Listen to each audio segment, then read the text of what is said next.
what's up sa mga tropa natin dyan. Reynald TV nga pala at welcome ulit sa aking channel. So nandito nga tayo ngayon sa isang abandonadong bahay na to sa aking likod. Ayan. At kanina nga ay nakausap natin yung mismong caretaker ng bahay at pumayag naman na i-explore natin yung buong lugar. At yun nga, bago natin umpisahan tong video na to, huwag niyong kalimutan mag-like, comment, share at mag-subscribe sa aking channel at pindutin ang bell button para like kayo updated sa mga bago nating ilalabas na videos. So, huwag na natin patagalin to. Let's go! So yun, what's up sa mga tropa natin dyan? What's up sa mga tropa natin dyan?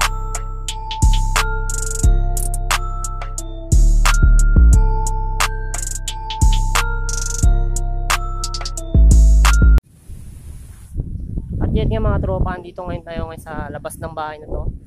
At ito si Kuya Ray. Ayan. Base sa kanya ay matagal. Ilang taon na kayo dito, Kuya? May isang taon na rin po. So itong bahay raw na ito ay iniwan na ng mismong may-ari dahil daw po na matay na po yung dalawang matanda po. Bali ang nagaan na lang yung mga anak. Mga anak na lang po. Ayan si may pakita mukha niya. Ayan si Kuya Ray, ang caretaker ng bahay na to. Napunta po kasi po sa mga abandonadong lugar, yung mga inabandon na bahay or mga lugar. Kagaya ng ng mga hospital, mga ganyan, yung mga abandonadong hospital. Ayan, kaya pinupuntahan ko yan. So ito nga yung bahay. Ayan, nakikita nyo. Laki rin siya. So, kaya papasukin ko muna. Pasukin muna natin tong abandonadong bahay na to. Ayan, dito muna tayo sa sala. At base nga dito nagpapahinga diyan nagpapahinga si Kuya Ray. Ayan, caretaker ng bahay. At dito ay merong dirty kitchen. May dirty kitchen dito mga tropa. So tanggal na rin yung kisame ng bubong. Ayan, iniwan na nga ng may-ari nito.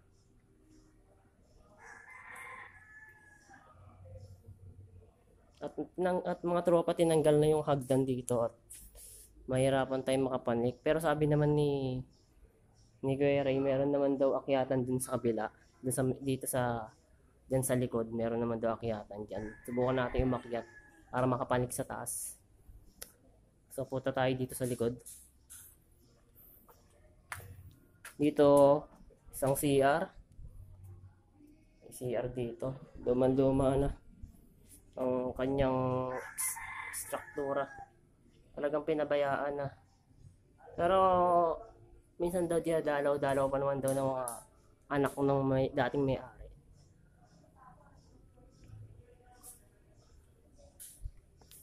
So yun nga mga tropa, base sa nakuha nating information kay Kuya Ray ay yung may-ari raw nito, ang dalawang matanda ay matagal lang namatay. At ito nga naiwan na to, hindi na nabantayan, pero yung mga anak nasa ibang bansa na. Kaya si Kuya Ray nang mismo caretaker ng bahay na ito. At doon naman tayo pupunta sa may kabila, sa may likod. Mga aso. Yung mga tropa, marami tambak na rito basura. Ito yung hagdan. Putol din yung hagdan niya papanik sa taas. Kaya di tayo makakaakyat basta-basta.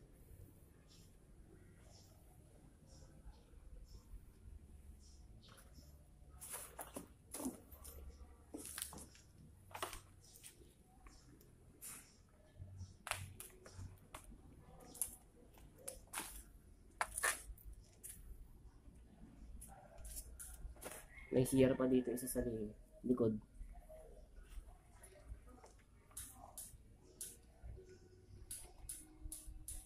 At sabi naman ni Kuya Ray, wala naman daw ibang misteryo dito sa bahay na ito. At nagpaalam nga ako na sa gabi kung pwedeng pasukin. At pumayag naman, pwede naman daw pasukin. Try natin balikan to ng gabi. At isasama nga natin si Steve Wonder TV. Ayan, abangan nyo yung aming exploration dito sa lugar na ito. Ayan.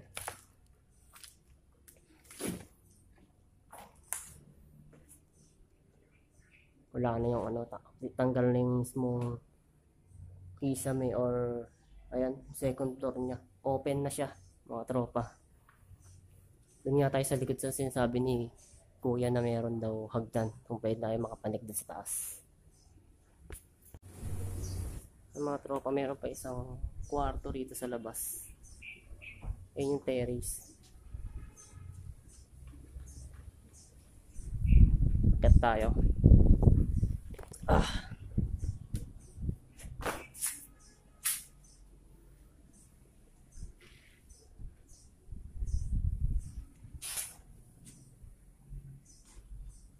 May kaya ata tayo dito madadaanan dahil sarado rin to. So dito, hindi tayo makakapanik papunta sa taas, mga tropa. Try natin dun ulit bumalik sa kabila.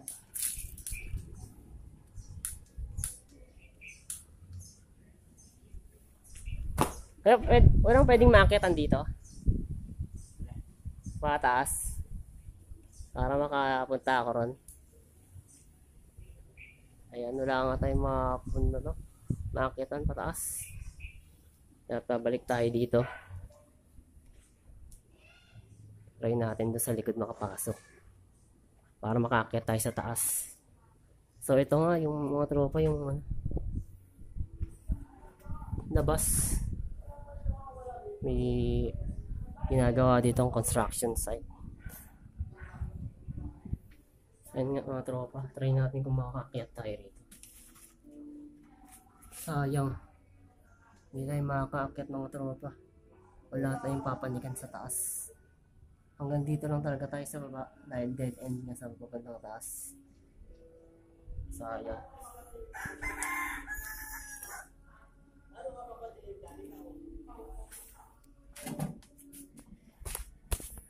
At mga tropa, no, hindi tayo makaakyat sa taas dahil wala nga tayong aakyatan. Puro yung hagdan, puro mga sira na, mga barag na. At yun nga, hanggang dito lang siguro tayo sa baba. Lilibot-libutin lang natin to. Andun nga si Kuya Ray sa labas. Sa mga tropa, sayang. Akyatin sana natin yung taas na yun. Meron dyang isang kwarto pa sa taas. Dito ay papahinga si Kuya Ray. Ayan, shout out kay Kuya Ray, salamat sa pagpapahintulot na makapasok dito sa abandonadong bahay na ito. Shout out nga pala sa mga tropa natin dyan, kay Steve Wonder TV, siyempre sa asawa ko, yan. Siyempre sa mga tropa nating nakasubaybay lagi sa ating exploration, ayan. Maraming salamat po. So yun mga tropa, nandito tayo sa labas at may isang kwarto pa rito sa likod. Ayan.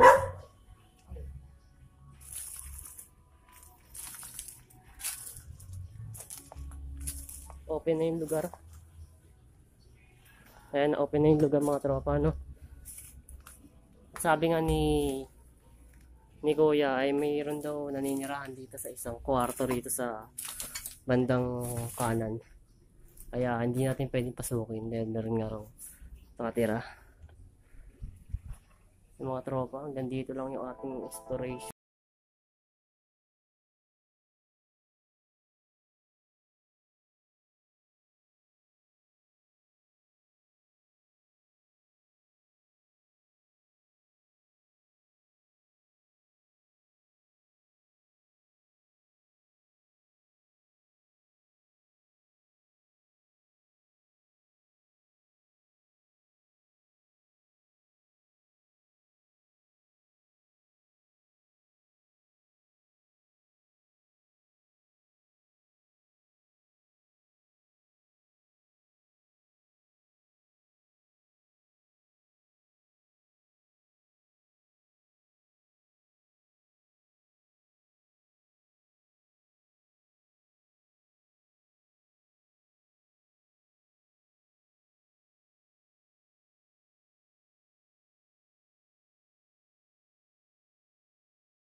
kanina nga dito tayo umakyat. Dito rin tayo ngayon bababa mga tropa. No? At syempre kung may mga alam ko yung abandonadong bahay ay i-comment nyo lang yun dyan sa comment section below. Ayan, mga abandoned place, mga haunted or mga basta abandoned na bahay or lugar, pwede nyo i-comment yan sa section below. Pwede rin kayo sumama kung gusto nyo, i-add nyo lang po sa Reynald Espiritu Prado. At yun nga mga tropa, dito na tatapos ang ating exploration at maraming salamat kay Kuya Ray, ang caretaker ng bahay na to. Nandito siya ngayon. At susubukan ko ang pasukin to ng gabi dahil nagpaalam na ako kanina kay Kuya Ray yan. Isasama natin si Steve Wonder TV. Ayan, abangan nyo yung aming exploration. Babalikan namin to ng gabi. Siguro mga next day namin babalikan to pag di na yung busy ating tropa. At hanggang sa muli, peace out!